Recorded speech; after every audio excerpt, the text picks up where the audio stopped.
Good afternoon, good morning, or while I'm making this video right now, it's after 1 uh, in the afternoon. Um, I wanted to make this video.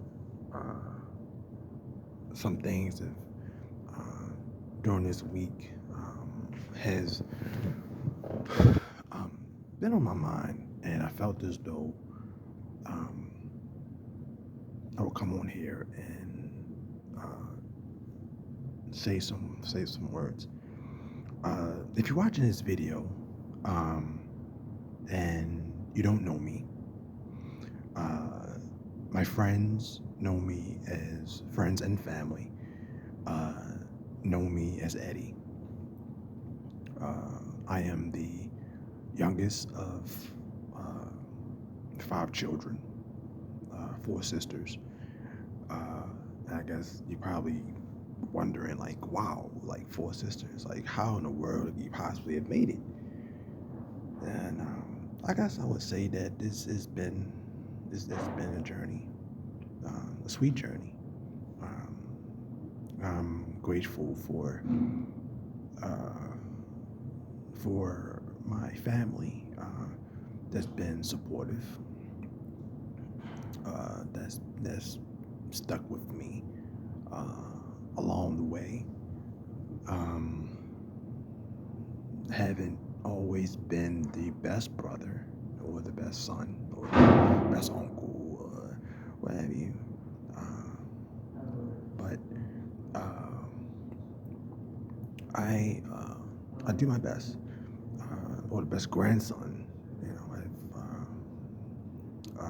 sadly, unfortunately, lost a grandmother some years back. It's still, it stings a little bit from time to time. Um,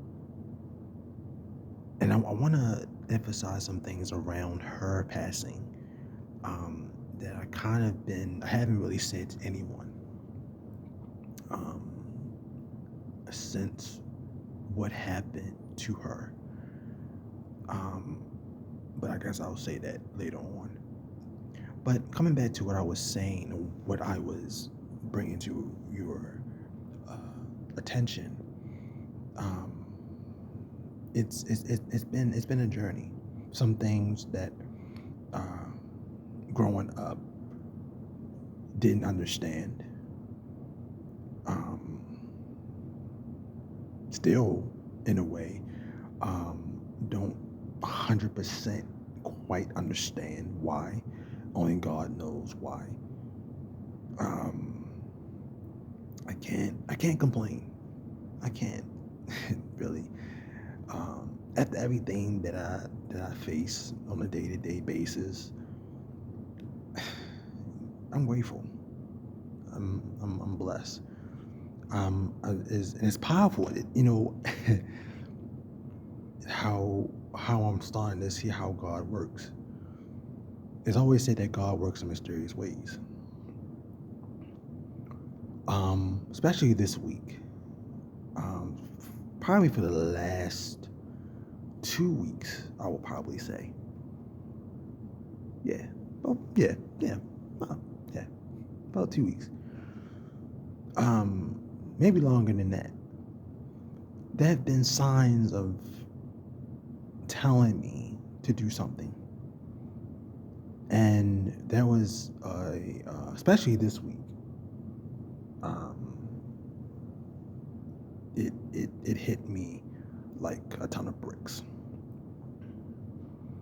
Um, for the past, maybe the, fad, the first of all, the past month, um, I've been fasting and I've been praying and I've been in my word more. Let me tell you something. Anybody who puts down uh, reading your word and praying and fasting, I'm coming to realize it's sweet. It's nothing like talking to God. We're just you in the God universe. Uh, a, a, a lowly speck as yourself has the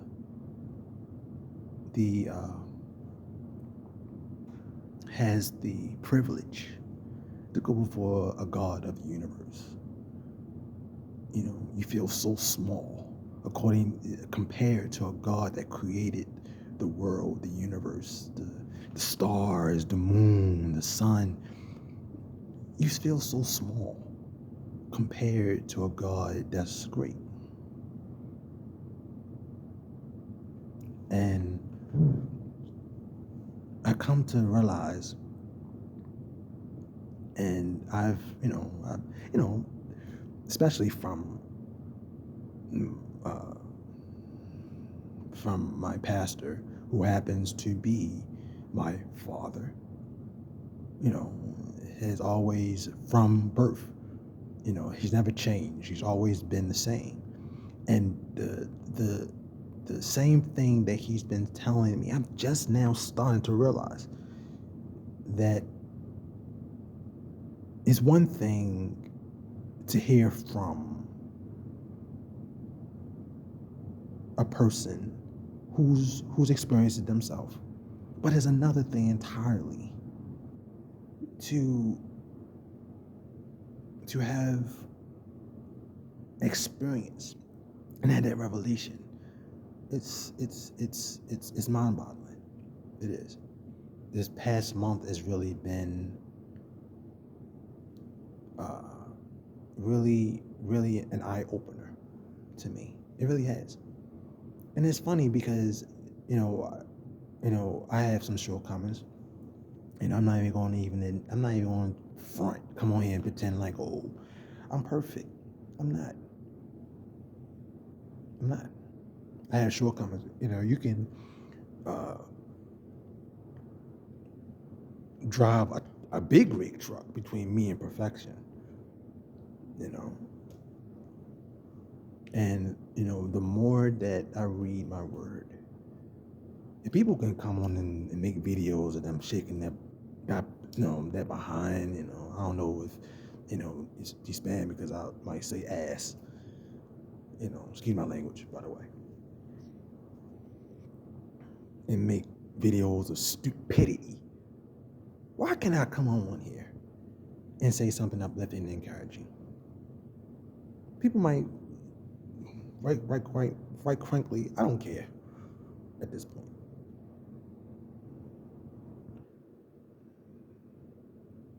I have, even at this moment right now, I am visiting someone. Um, at least I find it at least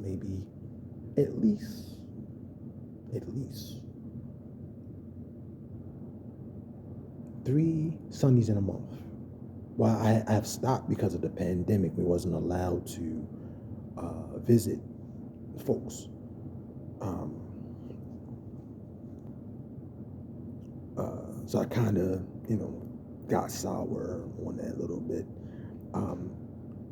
But I'm picking up, where I left off, and it's a joy to me to visit folks. I have a friend right now that I'm visiting, and he's dying of cancer. Grew up with him. And doesn't have very long. Right now, I'm waiting with his mom right now. I'm sitting next to her. And she's just weeping because he's fading away. I mean, I remember I went to school with him. I mean, he was a babe magnet. The girls loved this guy. And he played football, uh, track. So athletic, so athletic. He was muscular, big man. He had these hazel eyes, and nice wavy hair, and he was a nice guy. He was a nice guy. Not only that, but he was very, uh, very, very. He was a very, very, very sensitive, but also very caring. And you don't find too many guys like this guy. So I was here and visiting, sitting beside his mom, and I feel sorry. I feel bad for her, and I don't want to put her business out there. I don't want to say her name because, protect her privacy and the family's privacy. But it's a real painful thing when you see somebody that you care about and you see them at the point of death. Matter of fact, I've lost a brother not too long ago. And it hurts. I think about my little brother every day.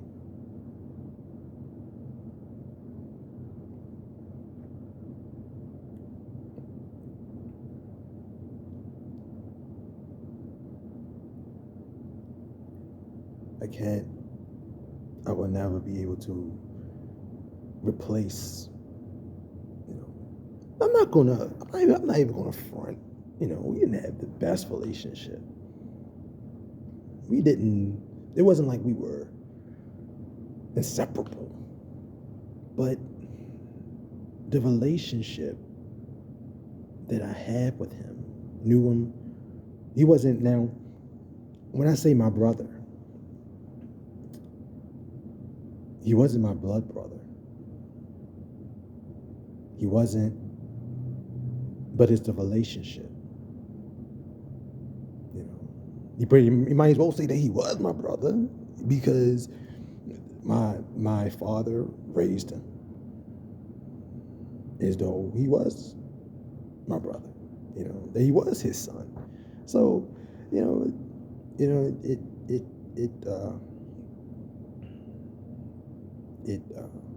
now, all respect to the mother, my little brother, Harold Ferguson. I love him. And every opportunity that I get, I greet his mother. Every opportunity I get, if she's watching this video, by the way, if she's watching this video, I hope that you forgive me for putting this business out there. But I just want to say how I feel, and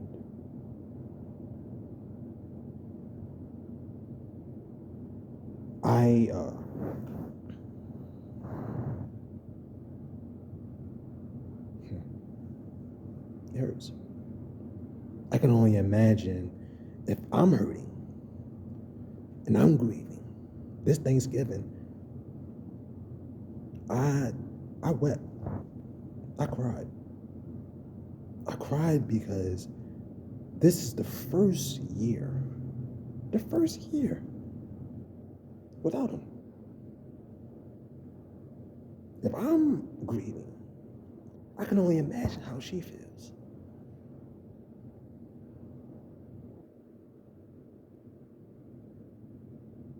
Lost a friend. The senseless violence. Senseless.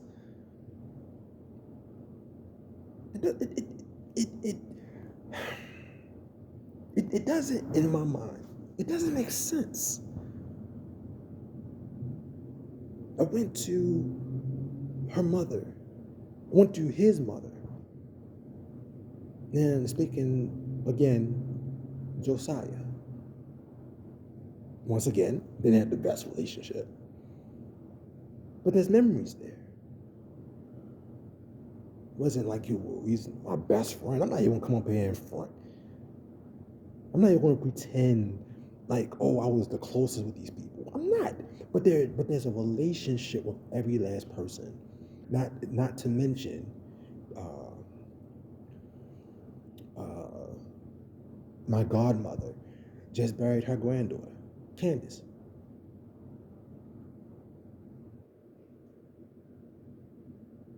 And it it it it made me realize, and I want to, hopefully that the video don't run as long, but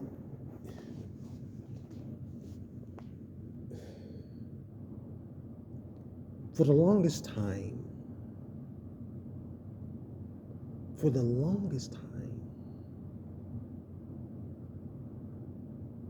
I've, been wanting certain things to be perfect. For those who don't know, of course, you can probably tell by the way that I am dressed. Of course, I, go to church. And I've been preparing and been in preparation for eldership. And for the longest time, up until this point, I felt as though that things needed to be perfect, that things needed to be in line, that things needed to be a certain way before I took that role. Now, I'm not, once again, I'm sorry if, I'm not Elder Bryant, I'm not Elder Jennings, I'm not Elder Praw, I'm not Elder Howard, I'm not Elder Walker, I'm not Elder Darius Wicks, I'm not Elder Jason Wicks. I'm me.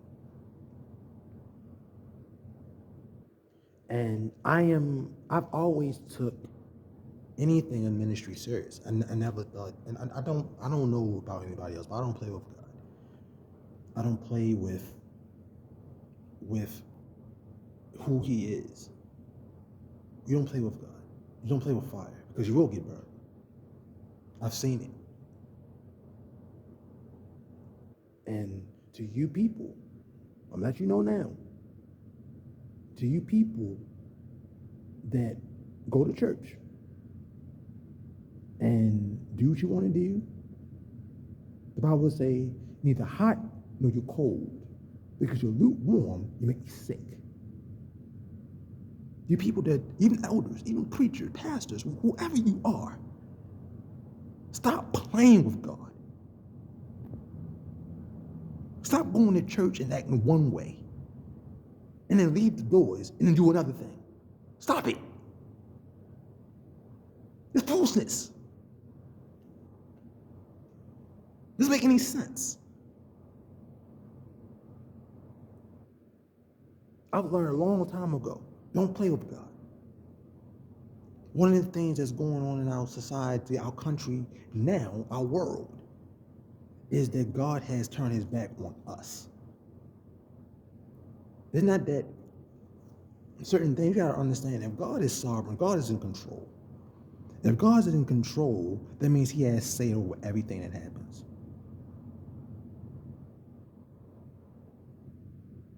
You gotta realize, when you pray to God for something, you gotta realize you're praying to a God who has the final say. Every situation that took place, was all the situations I've just mentioned,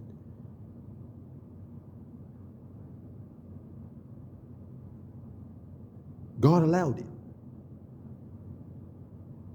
I hate to admit that, but God did. Everything that you see around you, God allowed. It's not by accident that certain things happen to you and certain things were not has not been succeeded, has not succeeded to take place the way that they could have.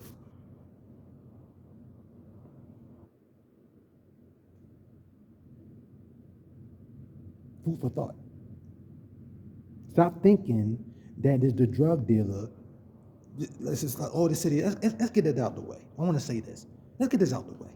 The city in crisis. If everybody take responsibility for his and her actions, our society won't be the way it is. I don't really believe we give too much credit to a man. The Bible tells us, fear not the man who can destroy the body, but fear the man who destroys the body and the soul. Why are you fearing somebody who is no more than a pawn than you are? We all are pawns, some for good, some for evil, some bad, some good. Why are you fearing somebody who has no power that God gave him? The very breath he's using, God gave him.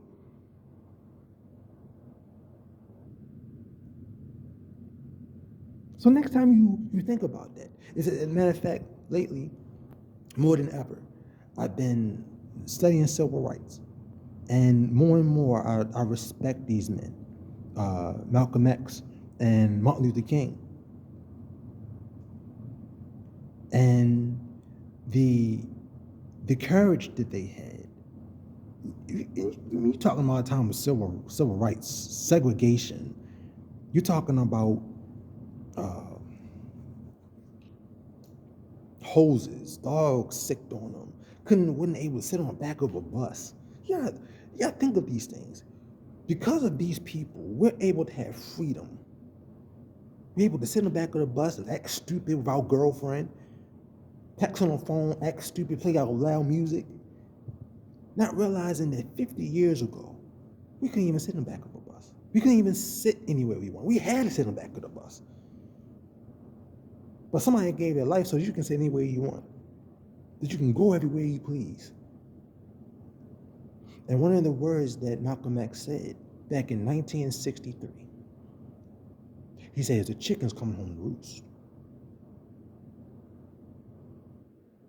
Your hatred for humanity has created hatred in our society. Your children, these teenagers now, 21 years old, they wasn't always that way. Every time you look at them, if you're looking at this video, look at your child. They wasn't always that way. I might even be bad. I don't know. I might not even be allowed to even upload this video because of what I'm saying. I'm gonna speak it. I'm gonna say it. I'm getting this off my chest. If anybody, they can use technology to go and twerk per se,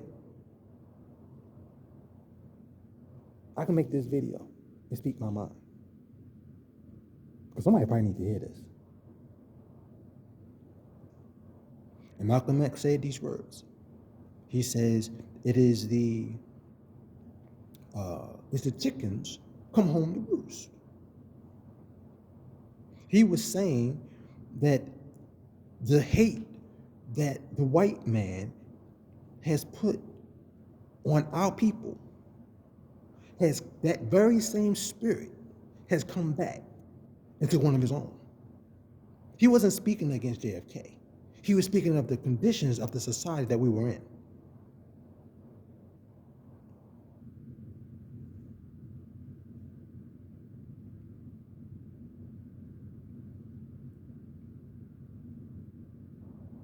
Next time you look at your child, what were you doing when they were 3 years old? Did you encourage them to go to school? Or did you encourage them to speak up against police? The police is not the problem. Stop blaming the police. All the police is not bad. Every cop is good and bad in everything. We have bad doctors, we have bad lawyers, we have even bad ministers. It's good and bad in everything. Stop trying to act like, oh, you so, like these Black Lives Matter. Yet the very light that's in your house that seems to be black don't seem to matter as much. So we need to get that out the door. If Black lives really mattered, it's not the white people that's shooting down our people. It's blacks shooting down people.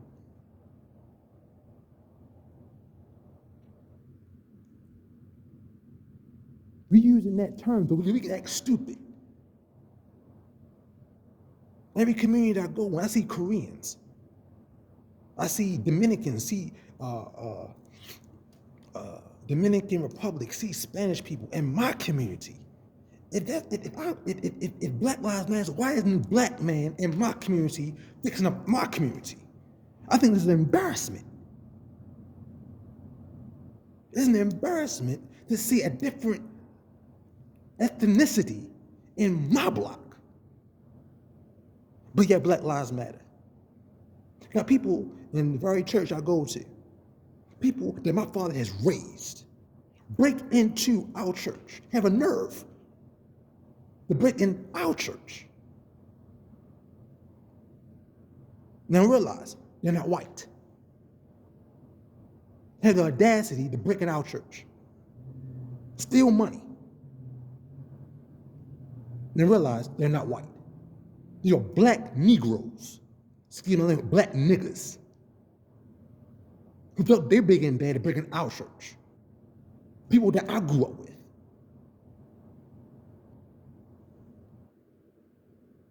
We gotta think about the things we say, things that we put out into society. Let me wager you something. Take one day. Stop complaining about what you see. Turn off the news and look in your household. Take responsibility for your house. Take responsibility for your society. Stop blaming the next man for something you know you're supposed to do.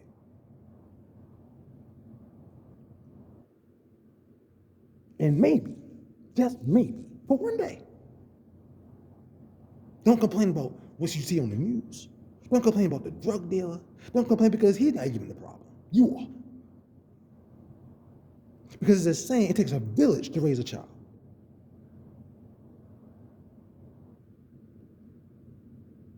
He has a choice just like you do. Only he's committed. At least he's committed. He's committed to what he does. What are you doing?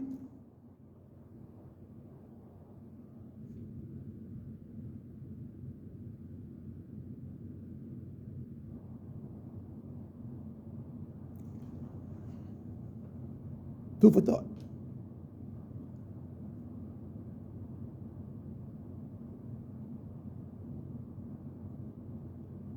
We have no time to be hating one another. Hate is a disease that's plaguing our community. There's going to be love that's going to change it. Hate is what's breaking us, but it's going to love that's going to make this.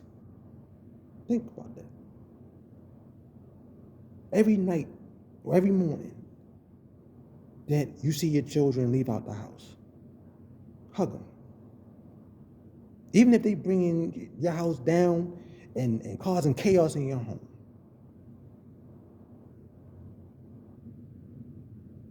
Encourage them. Don't lecture them. Encourage them.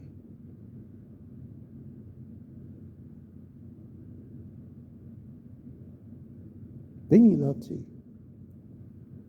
These teenagers that you say they're out of control, they wasn't always that way. At one point, they were just a baby sucking on a bottle. They wasn't always on their street corners. They were taught to hate. But guess what? Here's the plot twist.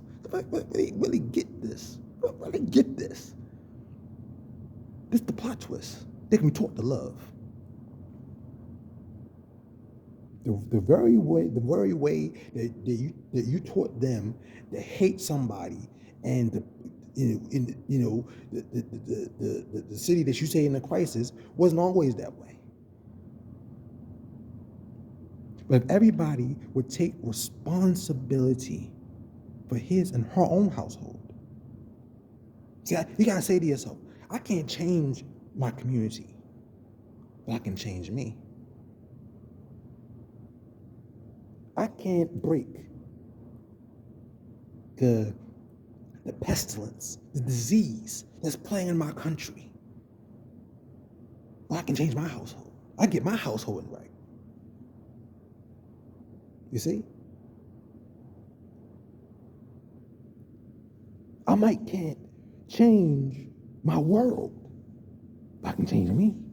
I can't allow someone else's foolishness change me. You gotta find where you are. The scripture says, for me and my house, I shall serve the Lord. He was talking about him. He wasn't talking about his community. He was talking about he himself. He realized he couldn't change the society around him. But he chose to say, for me and my house, you can do what you want. But for me and my house, I'm going to serve the Lord. I'm going to do what's right. You see? Coming back to what I was saying in reference to my family. I wouldn't take, it wasn't the easiest role. I've dealt with things can't even understand. Don't even understand. Still don't understand why. Only God knows why that's the way that it is. I can't change it. But there's a poem called Serenity Prayer. And on my project, and I was working on a project for the longest time. And I have been working on that project for probably 2 years. The reason why it took me so long, for those who saw me and I would wear a messed up pants and messed up sweater or a messed up hat full of paint, is because I've been so indulged in this project. I mean, I came alive like no one's business. I found revelation in that which I was doing.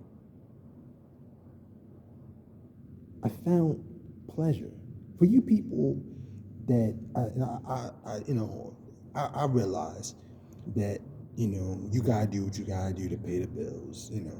Everybody's situation is different. You got single mom. My hats go out to you, single mothers, single fathers who have no choice but to work. My hat goes out to you, man. I really respect that. I really respect people who take responsibility and do their thing. I respect that. Matter of fact, well, is she? Well, maybe she is, maybe she isn't, but for the longest time, she's been a single mom. I had 3 kids. One of my sisters, has 3 kids. And especially for the last couple of years, I've been watching her. And matter of fact, my hat goes out to her. Wasn't even, I wanted to do something special. Maybe this is the most special thing.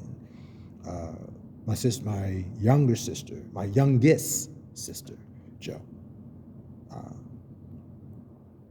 she did something for me that words can never I can't even explain how good it made me feel. Now, this is the same sister whom I didn't have the best relationship with. I'm not putting my business out there. Forgive me. Joe, if you're seeing this and putting our business out there, but there's everybody out there who got somebody in their family whom they don't have the best relationship with. So don't even front, please. Get out of here with that. But we didn't always have the best relationship. And last night I was talking to her and she was showing me her house. And just for no reason, out of my mouth, I asked her about her status. And she told me, and I'm not gonna put our business out there because it's none of my business. So it's between her and her significant other. But the thing I told her was this. And I don't even know where it came from, but I do know where it came from. It came from a sense of love and caring for that person.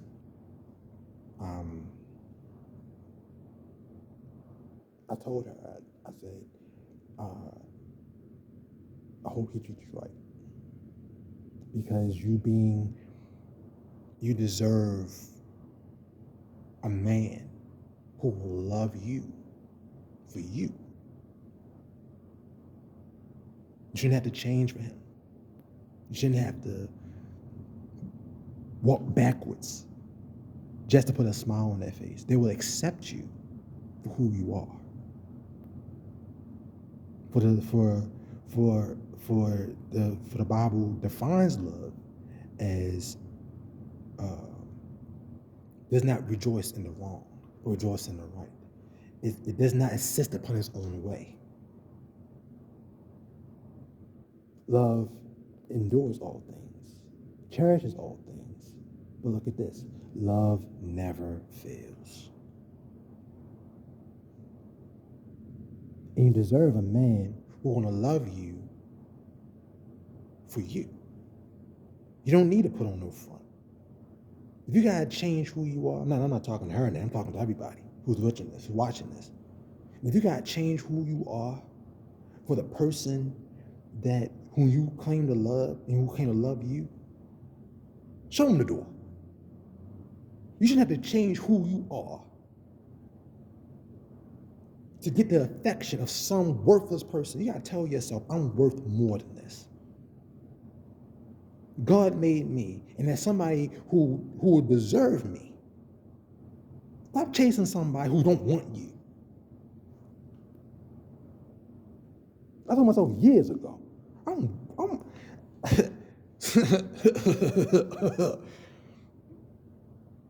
you know what I'm saying? No woman deserves my tears. You're not even worth the pressure. You know how much I'm worth? How many women would love to have a man like me? I can cook. I'm good with my hands.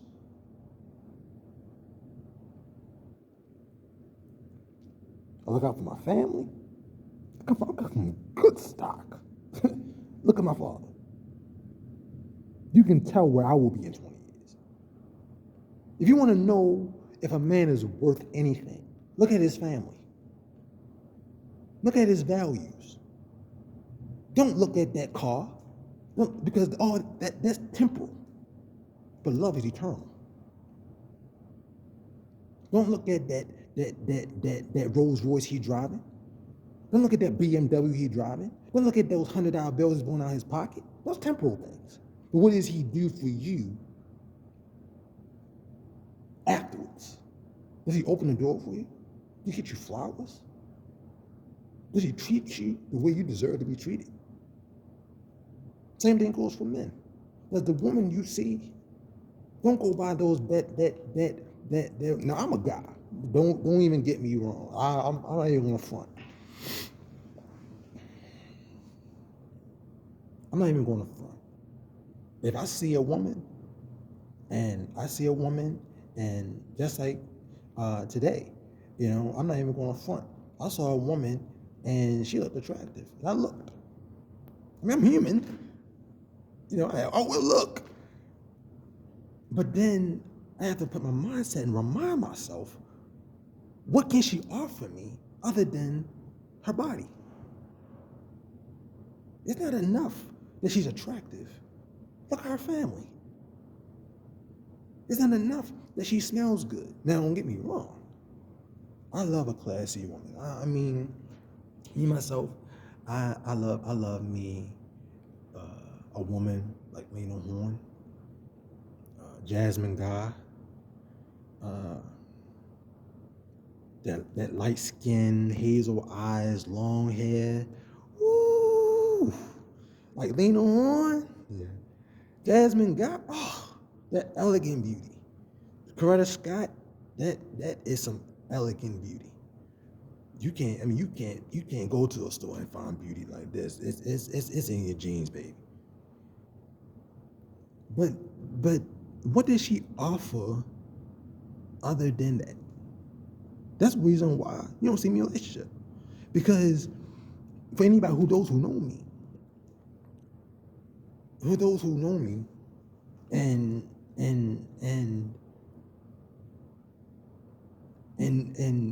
grew up with me. That's why you don't see me with anyone. That's why you see that I'm single. And I'm proud of it. Because I want a woman with not just beauty, but with style, with substance. That's not enough that she's beautiful.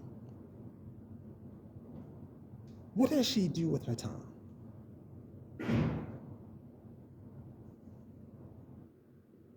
What does she do other than being on the phone taking a selfie?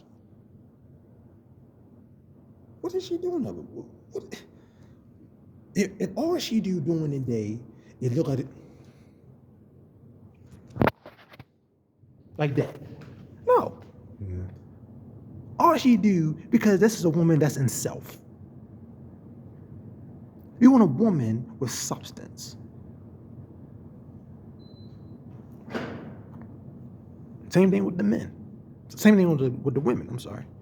You want a man with substance, not because he drives a nice car, because after a while, after the car is long and gone, what then? What are you left with? And I'm looking at the conditions of our society. The conditions of our society, it's going down, baby. Because based upon scripture, the scripture says that men's thoughts shall wax worse and worse. He wasn't talking about the world, because the world was already messed up. He was talking about the church.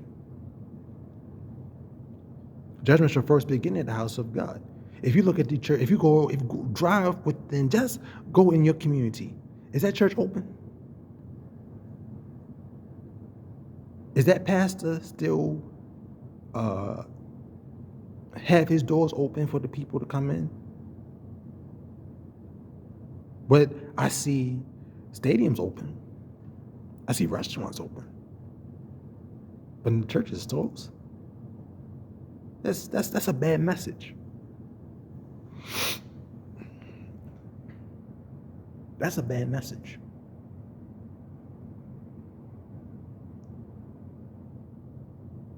But yet we complain about our society.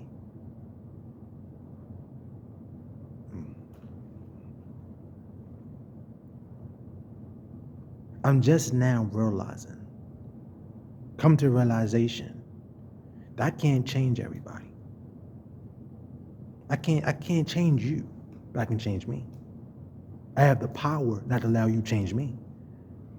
There was the words where Sister, she don't mind me saying my name either, Patty Walker. If you watch this video, I'm so sorry. I just wanted to, let people know what you said, and it touched. It hit. Now let it go. And I want to say this part of my breakthrough. And I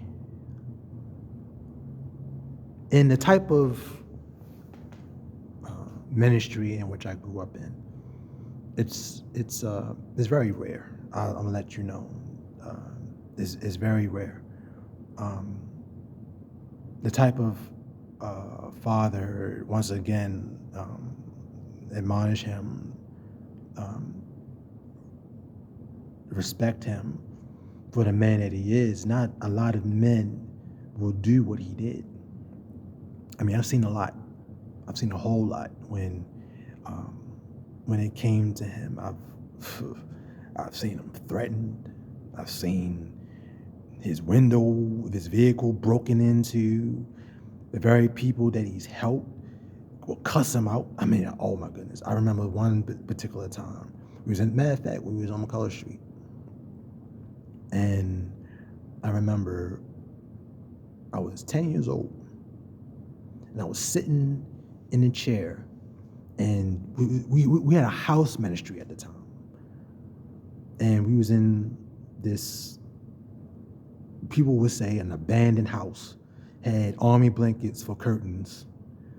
And, but, I wouldn't take that time back for anything, because I think that was during a time really that I really realized that our church was more really of a family than anything else. We grew up together, everybody, I love you. Please don't think that I'm using this to come bash you and come disrespect you. Please don't think that. I'm just saying what's real. I'm trying to be real, and I'm using this as an outlet.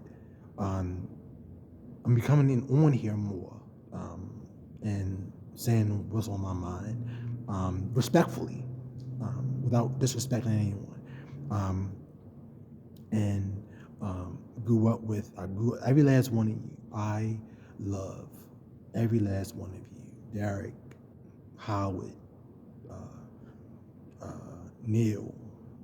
Please do not hate me. I put your names up, but please do not hate me for that. I love y'all.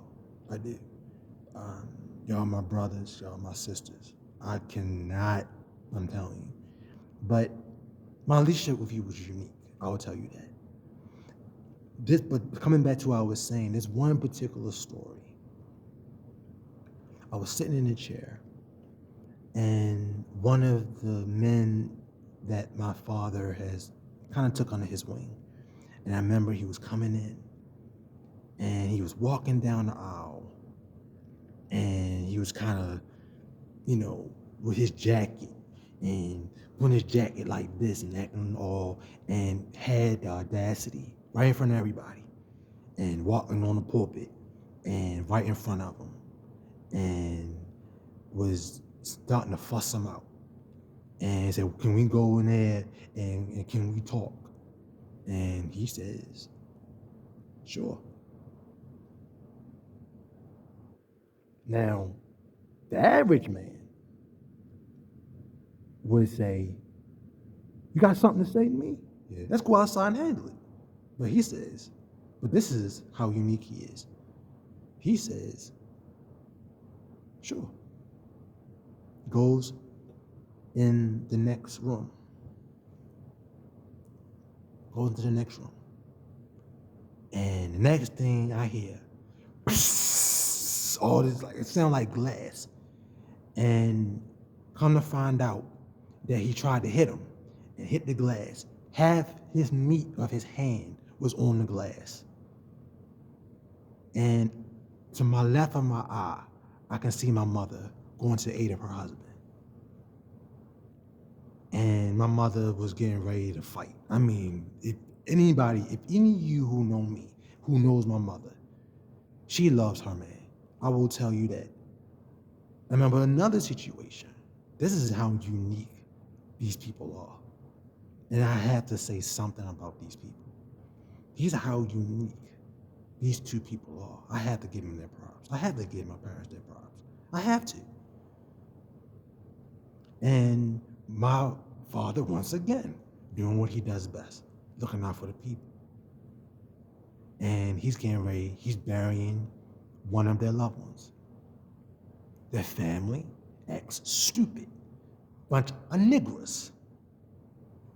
Excuse me. No pun intended. But this is what I'm hearing the point.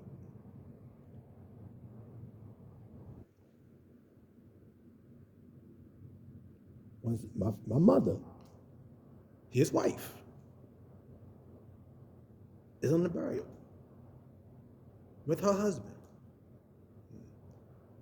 This is what she about to do. I remember she was about to take off her shoes and fight for her man. What kind of people is this? You don't find people like this. And I respect these two people. I might not show it like I do. But especially this past month and during my fast, I can really appreciate these two people. I remember, and I never told nobody this. I haven't told my mother this, and if my mother's watching this, uh, you know, this is the respect of who you are. You know, my mother even almost went to jail for me. What? It would no. I'm gonna let you know, I did not do anything wrong. I'm gonna let you know this story, what happened. But I'm gonna let you know this story after this. My I was in elementary school, 4th grade. My teacher's name was Miss Jenkins. And my teacher, my mother,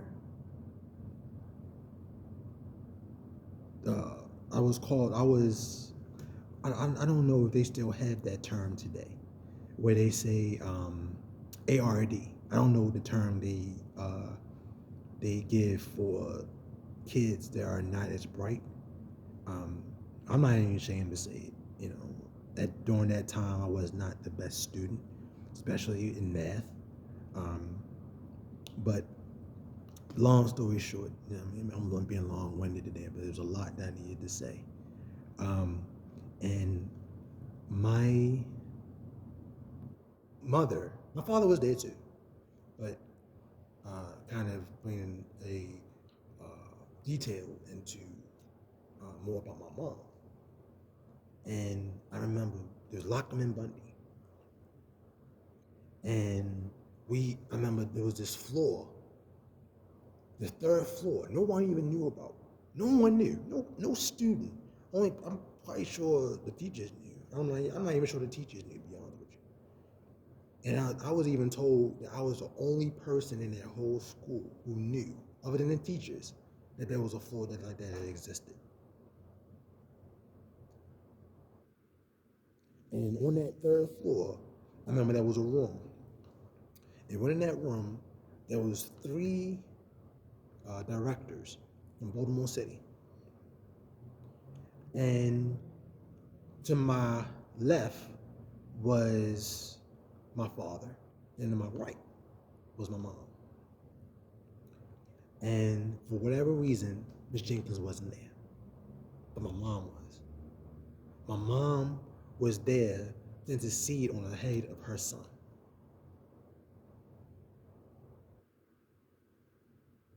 But Miss Jenkins wasn't there. Let's just say something. That said something wrong. She was off probably having her vacation. I'm not even thinking not another cent about me. But my mother was there. And both those 2 representatives from Baltimore City was getting ready to fail me. And my mother defended me. The aid of her son. My father was there too. But the things that my mother did that day, she stood up for me. My father was just watching, you know, those who know my father, he was just there, crossing his legs, looking at people, what's the word? I guess, wow, what is that word? Looking over, I guess, watching over, just watching to see what would take place. and observing.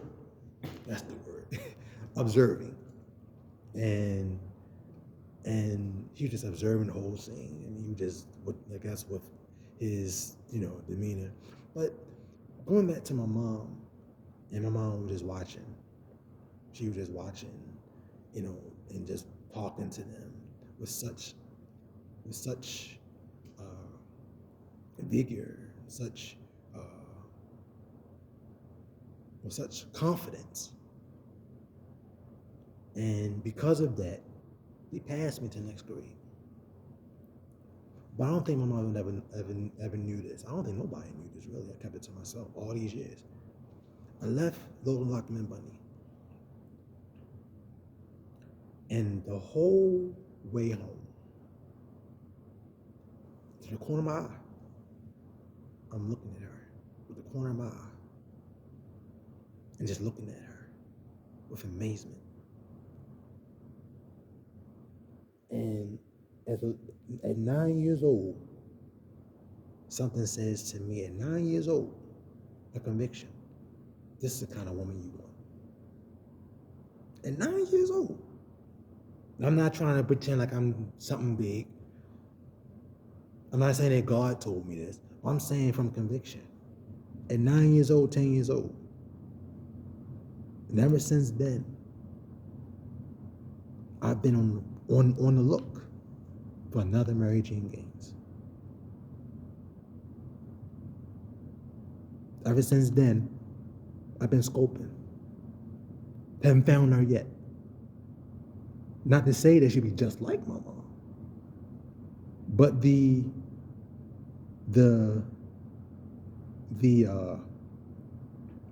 fire, the same confidence to stand by her man, the way that my mother stood by her son, saying in conviction, this is what you should be looking for. Have a grandmother who lost her sight, but still in church. What in the world kind of people are these? Let me tell you something. You ain't gonna find a lot. You're not gonna find a lot of people like people I have in my life. I'm blessed. I'm not worrying about stupidity. I'm not worrying about if you gotta say something about me. Hey, shoot, that's you. If you have something against me, that's between you and God. You gotta deal with that. Whatever issue you got with me, whatever issue you got with whoever, you can let it go. If you're man enough to say what you want to say, then I'm man enough and I'm bold enough to stand for what I stand for and what I believe in.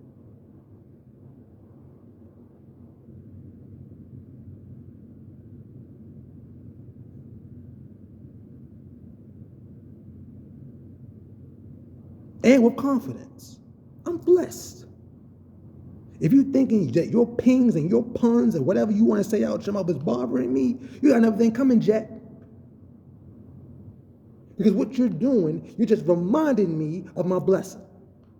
If you're big enough and you're thinking for one moment that you're getting to me, you got another thing coming, Jack. Because I realize I'm blessed beyond measure. I'm not going to fight back with words because you're not worth it. I'm not going to fight back with this because you're not worth it. What's worth it? You know what's getting to you? Me ignoring you.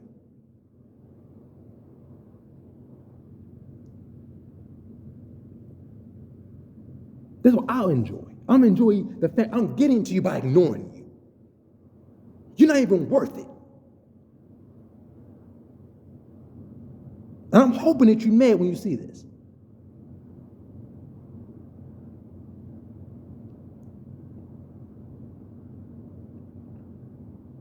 Coming back to my story.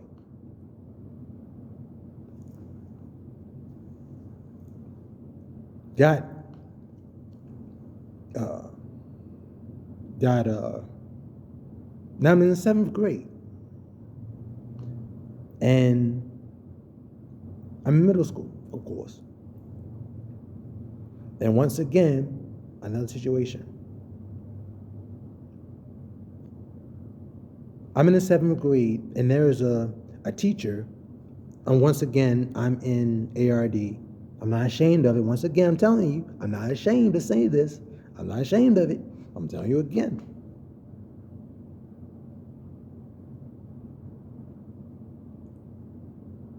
I'm not ashamed.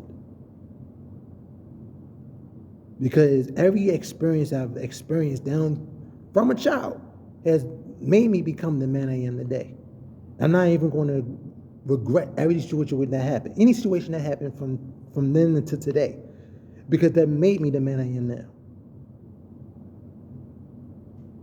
So coming back to the situation, his name was Mr. Hoffman. He's a white guy, by the way. And he was a dedicated teacher. And I remember those who go to Harlem Park. You remember during that time the situation that Harlem Park was in. And you remember the condition that Harlem Park was in. And had this principal. Her name was Miss Vivian Castine. That's her name. Supposed to be a minister. Coming to a broken down community with a Mercedes Benz. I remember it was white. And she came and would drive that Mercedes Benz, and she would come into school with her white and her black mink coats and had a ring with every finger. My mother remembers, and she probably, anybody who will see this video who knows me, and you ask her, she'll tell you the very same thing.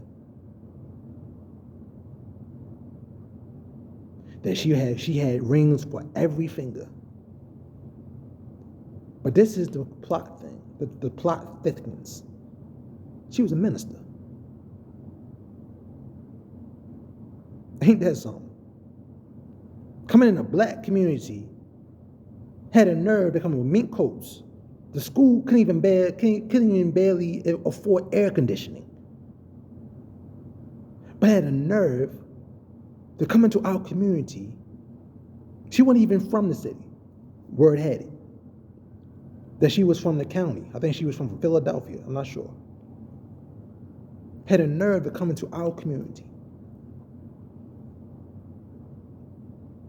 Wearing mink coats and diamonds, everything, and then had a nerve to say she was a woman of God. Had a nerve. Number 2. Get to the point. You say, Eddie, just get to the point. I am going to get to the point. This woman, to protect her own self, said something that my mother did to cause a man to lose his job. And for whatever reason, I remember that day. I remember Mr. Hoffman had called me into the office, had called me into the room. He says, I'm about to lose my job. And I remember Mr. Hoffman calling my mother. And for whatever reason, he got fired. Because this so-called black minister coming into our community wanted to save her own behind. Ain't that something? But that's not the story. The story was, I don't want to get my mom in trouble, but she did something to help me and almost went to jail for me. Now, what kind of mother would do that for her son? The kind of mother who loves her son. What kind of a woman would stand by her children and sacrifice her life? Look this, greater love no man than this. They lay down his life for his friend. That's true love. True love, just like Christ did for us. He gave his life so that we can live. If you have somebody in your life and who say they love you, look at the last time you in your relationship. Look at the last time that you were in your relationship with them. The last time that they did something special for you. Not because they say they love you, but just because. Where they were forced to show you how they really felt. And go back and ask yourself, did they really love you? You have to really ask yourself that question. Did they really love you? Christ gave his life for you and I. So that we as a people can live. Now look at your relationship. Is a person that you with sacrificing for you? If he's not sacrificing for you, that's not love, baby. Because greater love no man than this, that he laid down his life for his friend. Love requires sacrifice. And know somewhere along the line, if I'm not giving up something for you, I don't love you.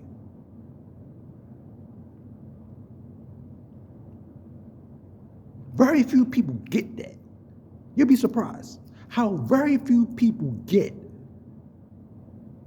real love. It goes beyond sex. It goes beyond smooching. It goes beyond boo loving. It goes beyond that. It transcends all of that crap.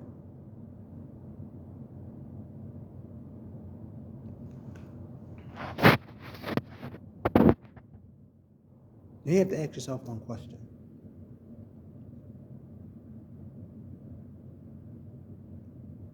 Is what you're going through worth it?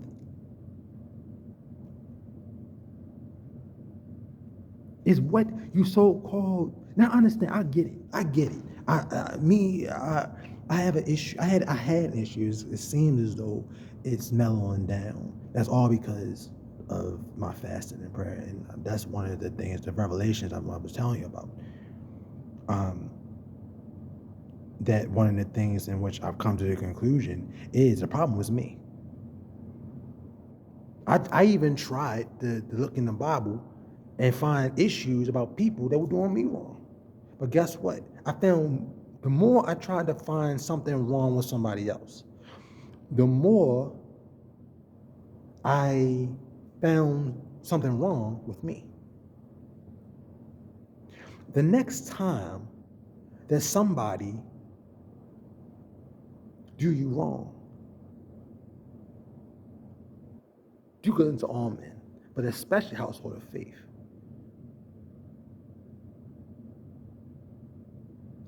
Don't let that person that do you grimy to take away your blessing. Don't allow that person who seems as though they're not sorry. They might not be. Don't allow them to steal your blessing. Because at the end of the day, we all got to go before God. And the things that you do, be careful of the things you do, and then be careful what you say. Because the Bible tells us we have to give for every deed that's done in this body. I would be careful if I was you.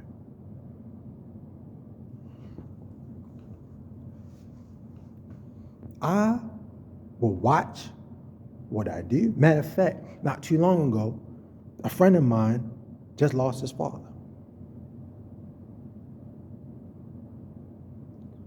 And he, of course he's dealing with it, but he's dealing with it like a champion. And I didn't focus on the people that were doing me wrong. I focused on a person who needed me, who needed that encouragement, who needed that call. We don't know what that person is going through, but we all in self think about ourselves. But then we want to be concerned of why our society the way that it is. Mind you, it's because of hate. We are in a society because of our hatred. Our hatred has created hatred. But look at this. But love combusts this. Love can transcend the disease that we call hatred in our society. We can have brotherhood. We can have unity. We can learn to love one another.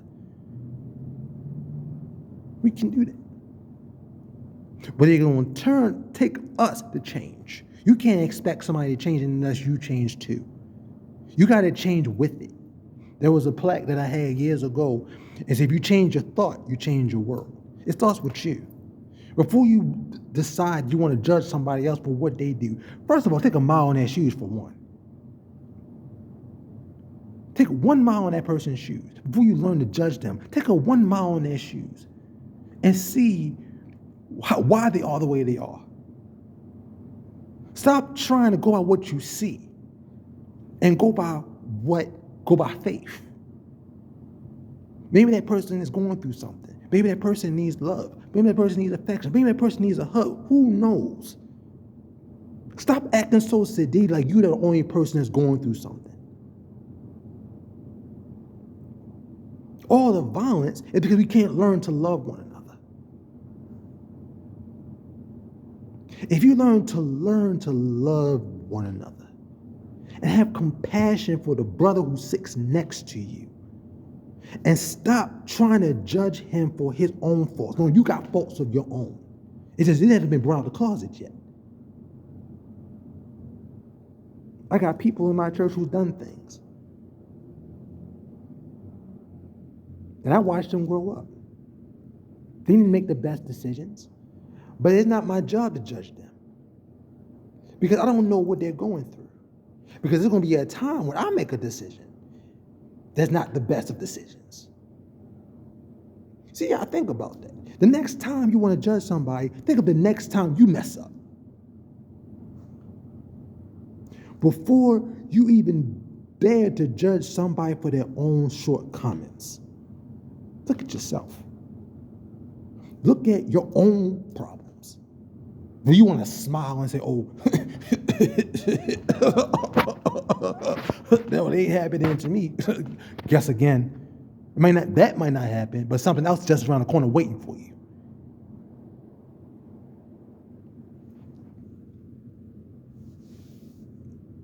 You might not have driven drunk, but you slept with somebody's wife. You might not have slept with somebody's wife, but you have somebody at gunpoint.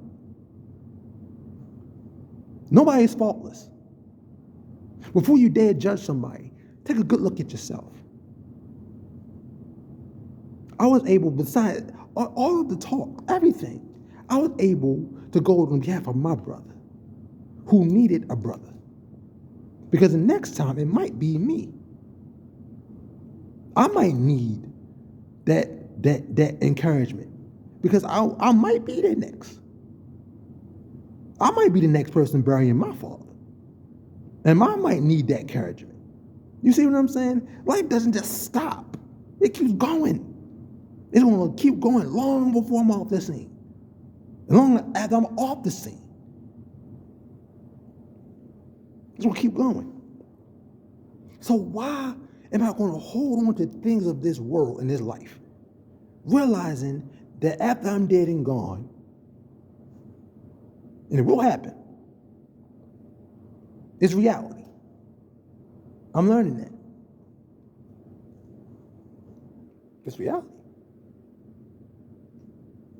I'm 34.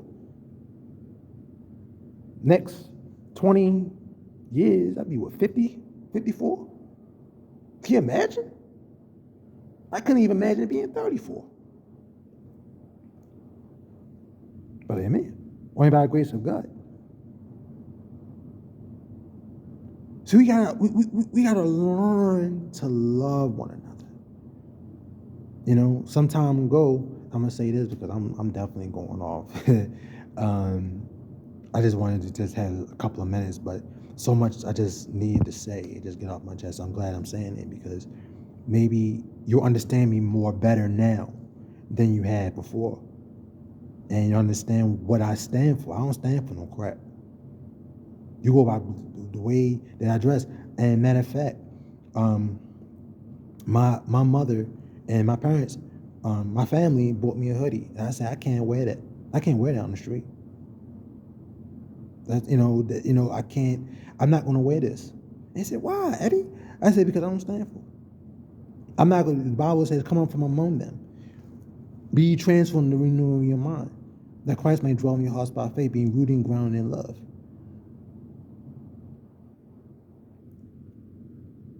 So I'm not going to wear. See, matter of fact, I used to wear tennis all the time. I used to wear jeans and stuff all the time, but I stopped. I looked in my closet and I said, you know what? I got to get all this junk out of here. Having 10, 15, 20 pairs of shoes, I got to get that junk out of here. And I have, as a pastor that's my age, matter of fact. And I saw him, he was wearing I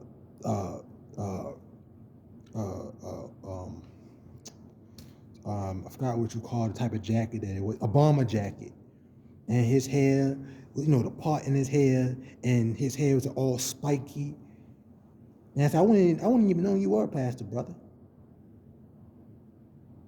I said, matter of fact, I'm an elder that I know.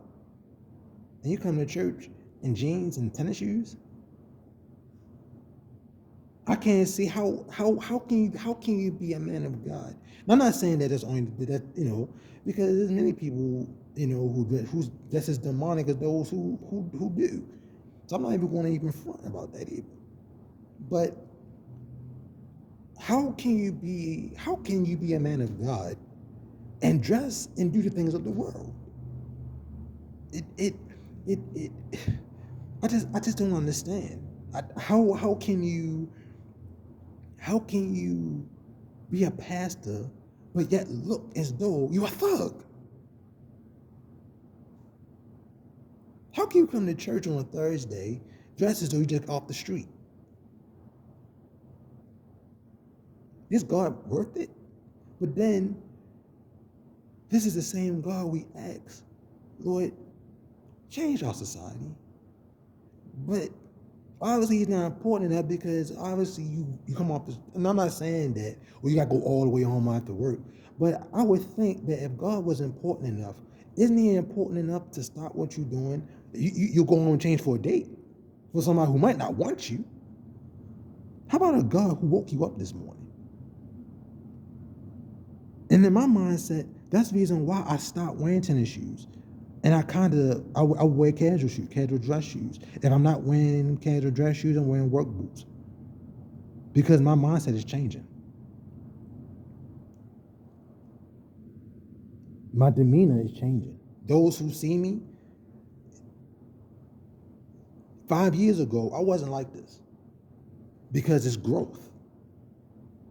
Anybody who's truly of God, there has to be some growth. You can't stay the way you are. That's as simple as that. I don't need to be on the pulpit to say what I'm saying. Because if you're a true man of God, where you are is your pulpit. That's as simple as that. You don't need a pulpit. You don't need a robe. You don't need clergy. I remember, matter of fact, when I was little, there was a robe. My favorite color is gold. I love gold. That's why you see me wear gold all the time. I love gold. I love it. Matter of fact, my birthstone is gold. It's sapphire gold. That's my birthstone. You know what I mean? So, matter of fact, I think, yeah. Sapphire gold is my November. I think it's between topaz or sapphire gold. Matter of fact, it's my ring. I don't know if you can see it. That's my ring right there.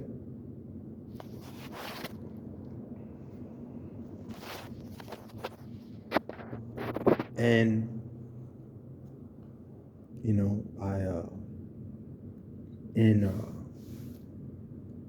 lost train of thought. What was I saying? Yeah.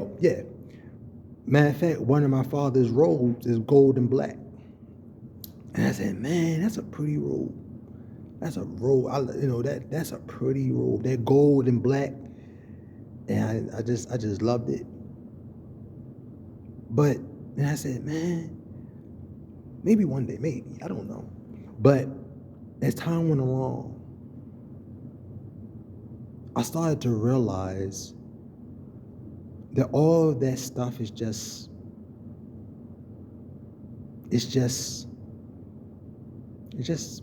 tradition, script, program. There's no substance. There's no substance behind robes. There's no substance behind wearing a clergy shirt. There's no substance behind sitting on the pulpit unless, and then you still the same way. Leadership is important. You leaders out there, you're important.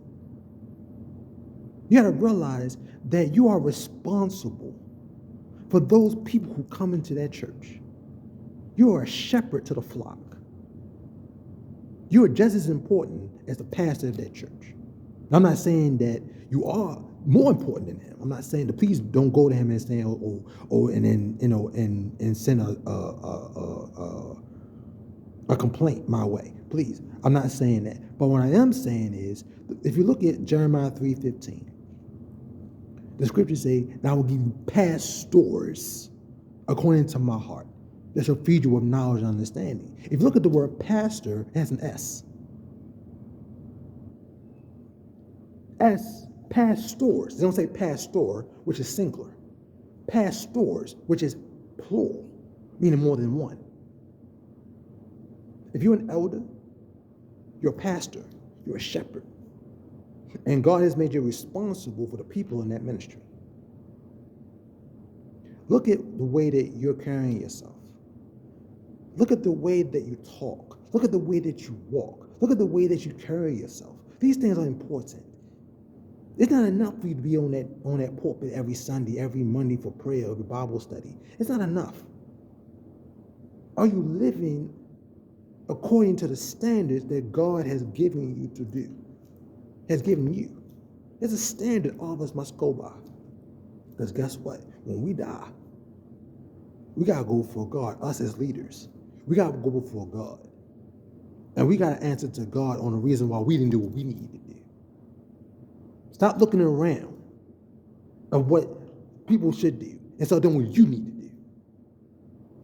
That's why I'm coming to a realization that I got to stop looking at he say, she say stuff. I got to stop looking at that and look at what Eddie needs to do. It took the death of my brother. It took the death of my friend. It took the death of a family member for me to realize that I need to be in place. There are people out there who are looking for answers, and I'm sitting in my chair wallowing about things I can't change. You gotta do that too, baby, along with me. I can't be a leader unless I do it too. I'm a servant leader. That's why I go up to the church. I go up to the church and I clean up. I can't wait for somebody else to do it. I gotta do it too, because I'm a servant leader. I'm a servant first and a leader second. And any leader who of value will understand that.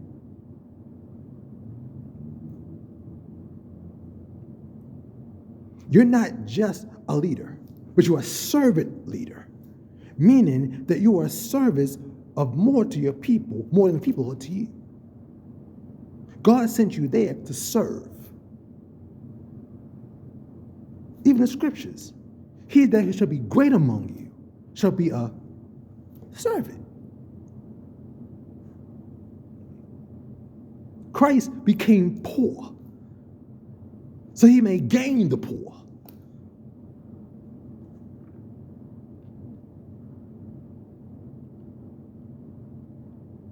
The word scriptures say the servant should not be greater than his Lord. I want you to take a look at your pastor. I'm not saying stop going to your church. I'm not saying that. But take a look at your pastor. If he drives a Rolls Royce in your community, but yet no difference in your church, I would stop going. I can't tell you to stop going, but I would seriously question that. I was seriously question. I can't tell you to stop going to your church. That's not my right. But I want you to take a good look at me in your church. Take a good look at the car that he drives. And yet, the things that he do for you. I have a question. Am I where I need to be? I can't tell you. That's not my right. I'm not telling you to stop going to your church. I'm not telling you that. But what I am telling you is take a good look at your community. Take a good look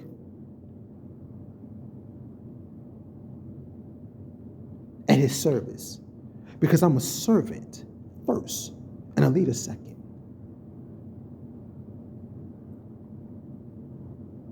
Any minister, any elder, any bishop, all you people are spiritual advisors.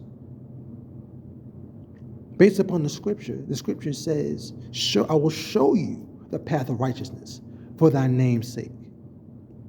When it comes to the person who has to make the choice, choose who you will serve this day.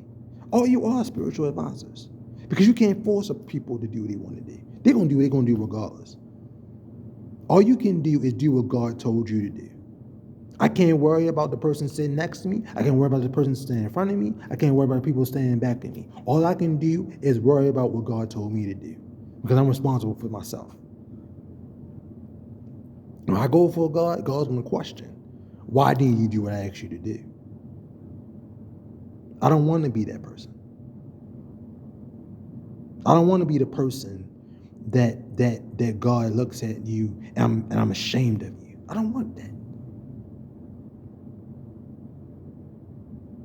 I want him to say well done, thou good and faithful servant. That's what I want him to say to me. I have no time for stupidity. I have no time for, excuse my language once again, jackass niggas. I have no time. Whatever your opinion of me is, that's your opinion. Whatever you saying about me, that's your opinion. And you're entitled to that. Whatever you think, that's your opinion. I can't tell you what to think. I can't tell you what to say. That's not my right. That's your right. My responsibility is to do what God told me to do. And if you don't like it, that's your problem.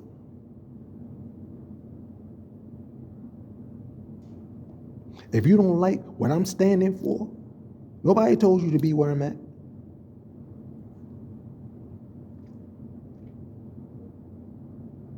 I'm going to keep on going whether you leave or not.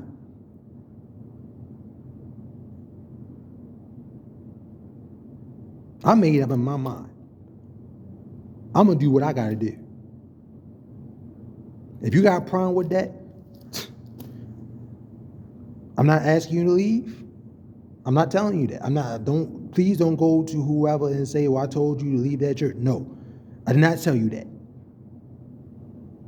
But what I'm telling you is, you ain't going to stop me from going there.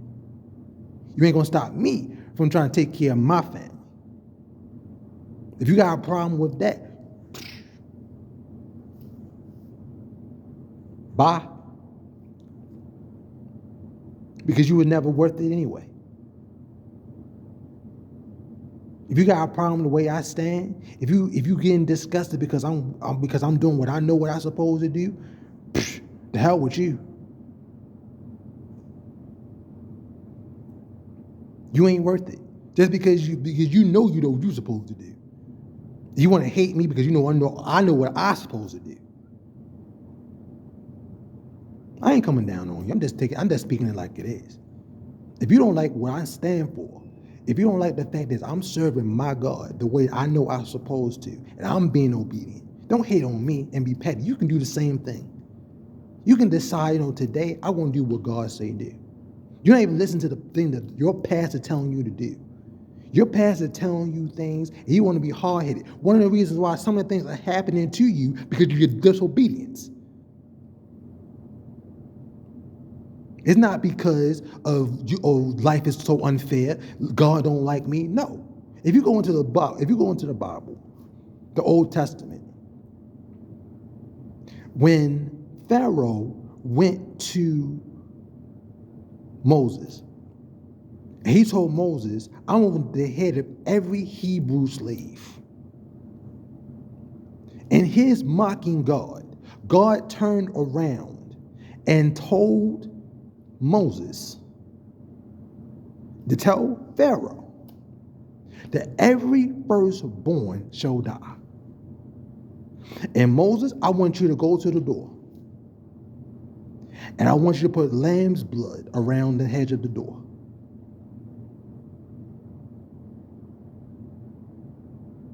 That's the warning that the man of God has given us, is that blood's on the door. And you're refusing to listen to it. And because of that, you are in the midst of the chaos. Because of your disobedience. It's not because God don't love you. The fact is that you're still alive proves God's grace. It's another day to get it right. Some of the things that's happening in our ministry is happening because of your disobedience. It's not happening because God don't love you. It's not happening because of some crisis. It's happening because God said, I'm tired. It's the lamb's blood on the door that's your warning. He told you, don't go everywhere. He told you, if you don't need to go, don't go. You want to be out after 7 o'clock at night. That warning never went void. Mind you, he never stopped saying it. You decide you want to be out 10 o'clock at night on a Saturday, knowing you're supposed to be getting ready for church. You're deciding you want to do that. What were you doing out Saturday night anyway? Hello? What are you doing out on a Saturday night anyway? Certain things are happening. We can't change. Certain things, we can't change that. Certain things can be prevented if you just learn to be obedient and stop trying to act like you're so good.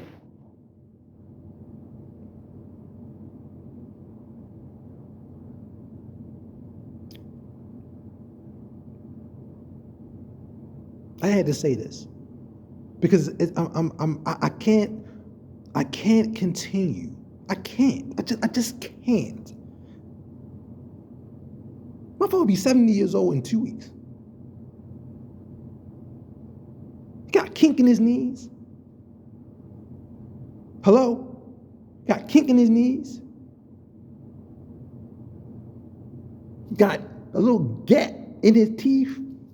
Losing some of his hair. I don't want to put his business out there. But it's a fact. He's not getting any younger. And I'm doing all I can. All I can. God knows I am. I go to the church. Matter of fact, I'm the youngest person. Know how many men that's in our church? And you who go to our ministry, you know what I'm talking about. You know how many people go to our church. It gives me authority because I'm doing it myself. I wouldn't have authority unless I'm doing it myself. What I'm telling you and asking you to do, I'm doing it too. I clean up myself. Behind myself, I'm sorry. I go to that church every week, clean those benches down, take out the trash. I roll up my sleeve. I get to work. I work with Elder Pra. When I'm needed, Elder Pra can tell you. If you go, I know some of you will. And so Eddie goes Elder Pra. Yes, he does. Elder Pra knows I'm dependable. Those who see me work knows I do good work. If I'm not working at the church, I'm working on Penrose. If I'm not working on Penrose, I'm somewhere. Why? Because I'm doing my part. What are you doing? Because this gives me authority to tell you, you need to get right. If I wasn't doing this, I would be a hypocrite. But I'm doing it too. Servant leader. I can't tell you to do something I'm not doing it too. That's a hypocrite. And those of you leaders that telling your people to do something you're not doing it, you need to stop it. Because you're a hypocrite.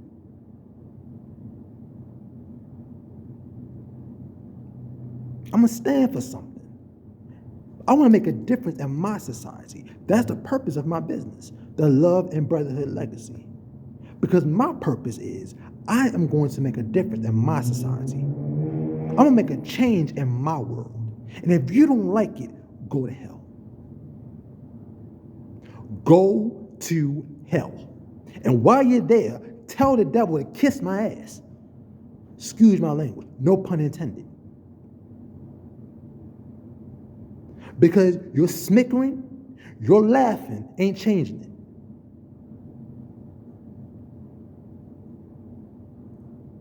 That's the purpose of the Love and Brotherhood Legacy.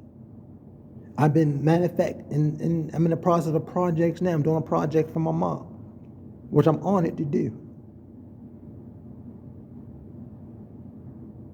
And I'm in the process now of creating a budget, and I feel so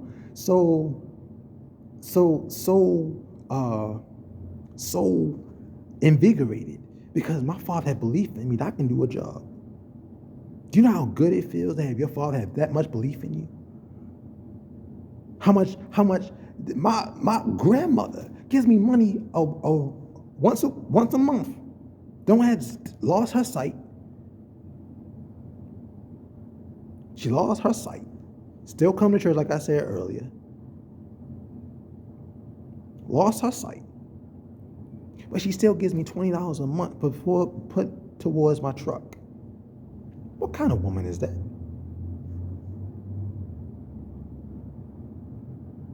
I was heartbroken when I first heard out when she had lost her sight. I was heartbroken.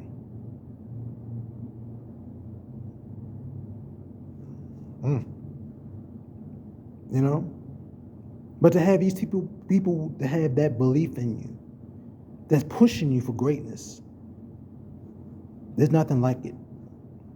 For all the money in the world, there's nothing like it. I'm already in a mindset. I'm already getting things together. I'm already pulling things together in my mindset of how I came to this conclusion. I'm putting out another video of how I came to this conclusion, and my belief system is this is going to be a help. I'm using this as a tool to make a difference in my society, in my community.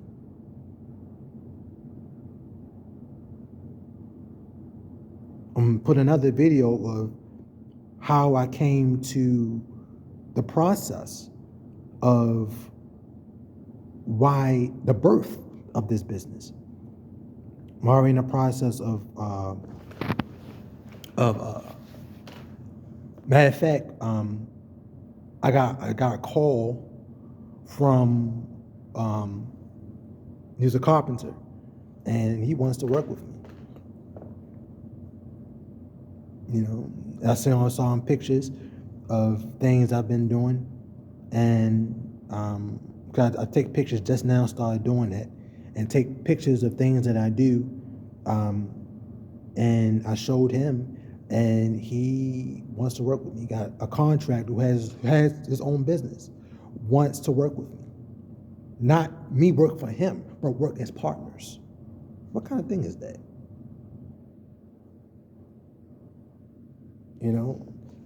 Has side jobs for me to do for him. It's in the works. I have to see, because sometimes some things can be too good to be true, and I am hip to that. There's some people out there who takes advantage of you. So the Bible says, "Watch as well as pray." So some things are kind of in the works, but the purpose of what I'm trying to say is that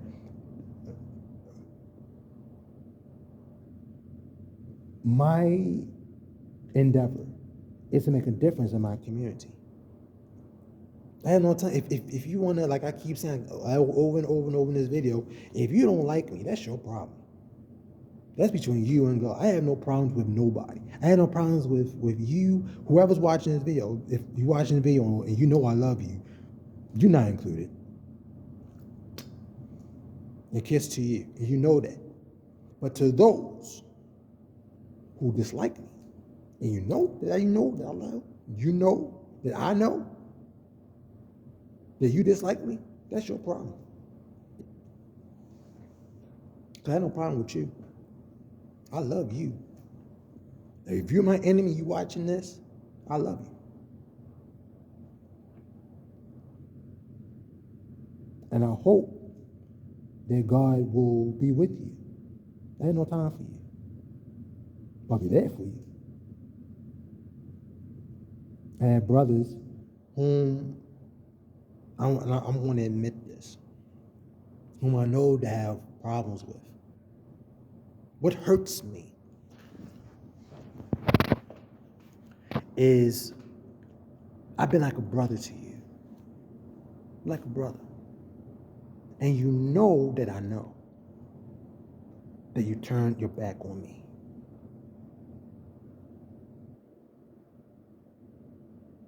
And you cannot come to me as a brother and sit down with me and say, Eddie, or whoever, show thy affections one to another. He wasn't talking about, oh, I love you. No, he was telling you, Apostle Paul was telling you, if you have an issue with someone, whether good or bad, you go to that person and you hash it out. That's the reason why we got so much chaos around about us, because we don't want to talk. We don't want to sit down like men and hash our issues out. And that's the reason why the enemy is beating these churches up, because we are not one. Everybody is in self. And while you in self, a bigger issue is coming on our world. While you in self, a bigger issue is coming on this world. You've been bamboozled, as Malcolm X said. You've been bamboozled, run amok, led astray, run amok, bamboozled. Why? Because you've been blinded by your own emotions. That's why God hid pride from you, because that's the one thing the enemy's going to use to get what he wants to do. While you all in self and pity me and woe is me, a bigger issue is happening in our world.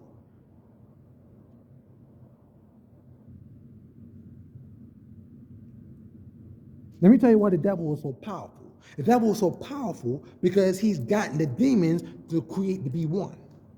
And the devil even said, I am legion. You know what that means? We are one. That's why the devil is so powerful, because he's gotten everybody to be one. Ain't that something? The very thing he knows that will work for us, he's using against us to break us up, but yet he's unified with his people. Ain't that something?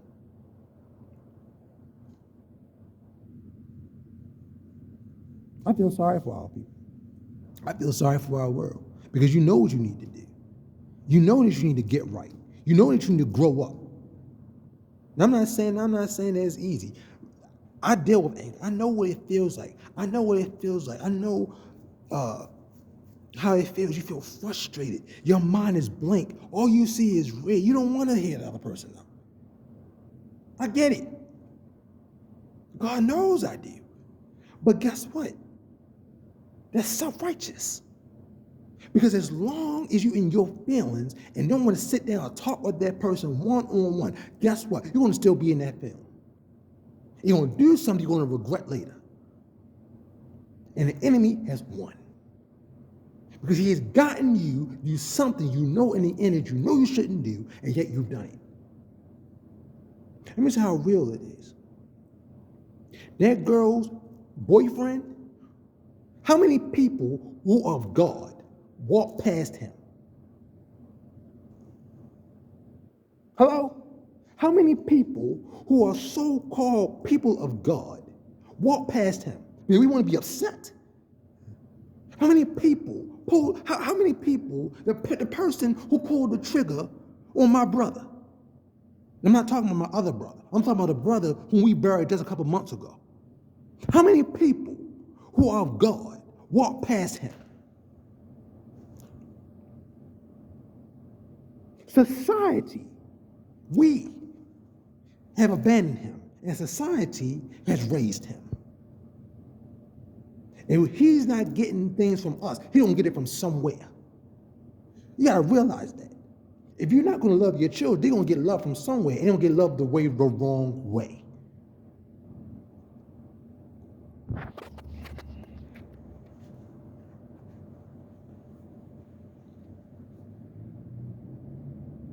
They don't get love from the wrong people and the wrong way. And guess what? You got to jump another statistic. Because we didn't take responsibility for our own actions.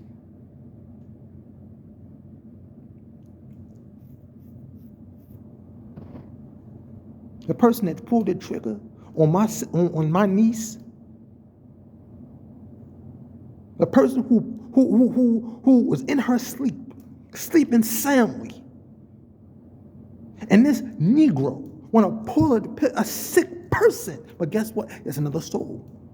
Someone who could have been maybe a carpenter. Someone who could have been a painter. There's another statistic. I lost a niece, but guess what? I lost a brother too. Why? Because we were selling self years ago. I lost someone else. His name was Dominic.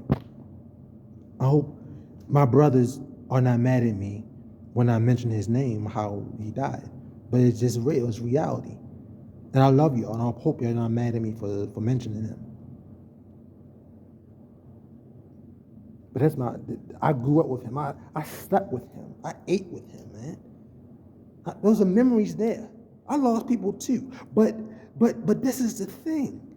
How many people walk past him? How many people walk past him who had the truth in them and walk past him? How many of us had the truth in us? We encouraged him to go against his pastor. We encouraged him to go against his father. I ain't no better then. But I'm starting to realize that with time, that we could have done better. We could have done better by our brother. We could have stuck our neck out for him. But we chose to encourage him. And because he was a statistic. Every chance I get, I greet my brother Harold, mother. You know why I do it? And if you're watching this is why I'm doing it. I'm doing it because he's my brother. And if it was the other way around, I would hope that Chubbs would do the same thing for me. And he would look out for my mother. I'm doing what God told me to do, and that's be my brother's keeper. We don't knock our brother down when they're weak. We lift them up. We don't kick them when they're down. We don't judge them. We lift them up. We're so busy judging others for their downfalls that we don't realize that they have weakness and shortcomings just like we do. That's not when they go through their problems, when they go through their issues, when they go through their problems, when they go through their pain, there's another person who's on shortcomings and needs more love. They need love. They need catered to. So that's why I go to you.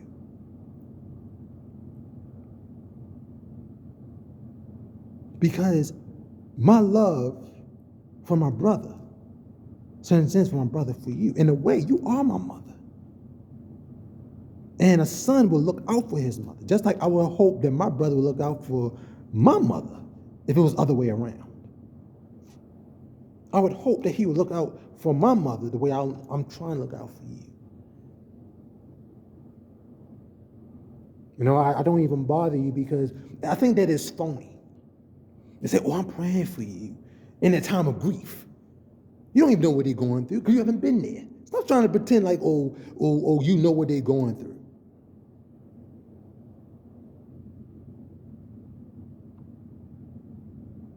I keep my space. You know, I let you know that I love you, but at the same time, because I don't know what you're going through, all I can do is just support you. All I can do is just be your brother or your sister or your friend or your confidant. You know, call me at any time because I'm there. I'm your brother.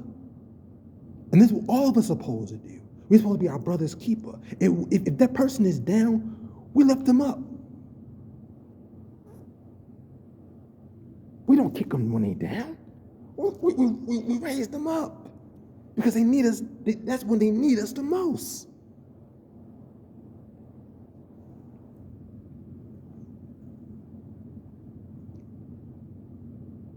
There's so much I can say.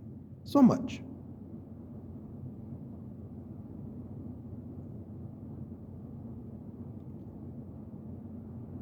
So much.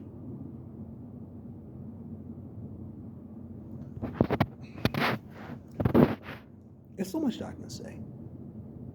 But I won't, because I can go all day, to be honest with you. There's so much that's in here. So much that's in here. But I'm going to be doing this a lot more. Maybe once a week, whenever I feel as though I want to say something. I definitely will come with another video explaining the business and my plan and what I want to do and how I'm going to go about it.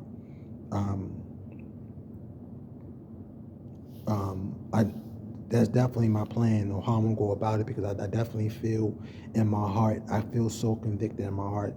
Years ago, I even went to my father and I told him, I said, I'm convicted. I know this is supposed to do, but if this is not a belief what you should do, I'll stop. I told him. I remember writing him a letter and I told him, and I said that I feel convicted in my heart that this is the way that I'm supposed to go. And this is before Elder Pra had his surgery. This is before he had his issues with his back and his neck. This is before Elder Bryant had issues with his back. This is before Bernard's had his arthritis. This is before all that. I'm not even going to pretend. I'm not going to say, well, God told me one day. I ain't going to pretend to be some great prophet and I say that one day God told me to do this. No, it's over a sense of time, that conviction in your heart. Do you know that something is right? You know that something is right because it's pushing you. The Bible also say these signs shall follow them that believe.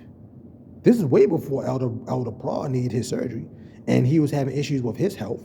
This is way before Elder Brown was having issues with his health. This is way before Bernard was having his arthritis. I'm the youngest person there. Can you imagine? So I'm needed. And I told you earlier before, if I'm not at the church, I'm over here. If I'm not over here, I'm over there. I'm trying to do all I can do to keep things in line. And I'm starting to see almost 2 hours. Wow.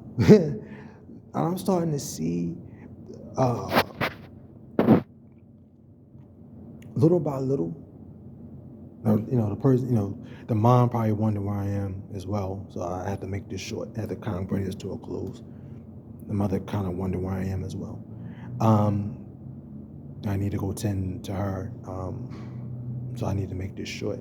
But as I was saying, that this is way before anything that took place. And I just felt led, I was working, matter of fact, not too long ago. I told you not too long ago, doing projects for my mom, and I'm honored to do, and setting up a budget, and we, going out, and so that we can tend to what she wants, the paint that she wants, the flooring that she wants, and so having a joy in doing that. I painted the kitchen, did the stairwell, and and through that, got calls, got works, projects of people who wants to call, who's calling, asking me to do jobs for them. So things happen slowly but surely, and I'm proud of what I am beginning to accomplish. But it's going to be a fight. It's going to be a fight. But whatever it is I need to do, it's going to be a fight to get there. I already can tell you that, but all things have my fasting and prayer. The only way, for the longest time, not too long ago, I've been fighting with my dukes. But you can't fight a spiritual warfare with your dukes. You can't do that. It's just impossible. Just like Patty Walker said today, let go and let God. That's the only way that you're going to win anything. All things have my fasting and prayer. That's the only way that you're going to survive this life. You stay close to God. Let go of those things you can't change. That's serenity prayer. It says, give me the courage to accept the things in which I cannot change. Give me the wisdom I'm sorry. It's the other way around. Give me the wisdom to accept the things I cannot change. Give me the courage to be able to change the things that I can. And give me the wisdom to be able to know the difference. I instilled it in here. That's the only way that you're going to survive this life. Is stop being angry. Let go.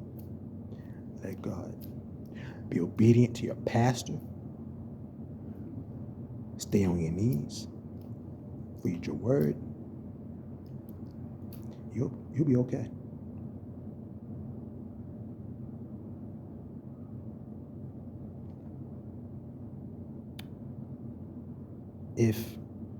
If I said anything that seemed a little out of way, it's only because I was telling you the truth. For the Bible scriptures all the way, again, have not shunned to tell you the truth. It was in my heart. I needed to say it. I had to let it out. I couldn't keep it another minute. This is 2 hours. So that should tell you how much was in me. And this is just an inkling. I feel there's more. There's more. And this is almost 2 hours, 1 minute and 58 seconds. 58 minutes and 42 seconds. Almost 2 hours. That should tell you how much was in this mind. I'm just an inkling. I'm going to be making more videos. And I'm going to be posting them. This is not to be disrespectful to anybody. What I'm saying is out of love. Know what I'm saying. All I'm saying is true. I love you. Be careful. Look out for one another. Do good to one another. I gotta get ready to go. My friend's mom need me, and I gotta go get ready to say something. I tried. I knew her. She knew me from a child, and I'm trying to support her as much as I possibly can. But I'll be making more videos. Maybe, I don't know. The second one, I don't know when it will be, but it'll be soon. Be careful.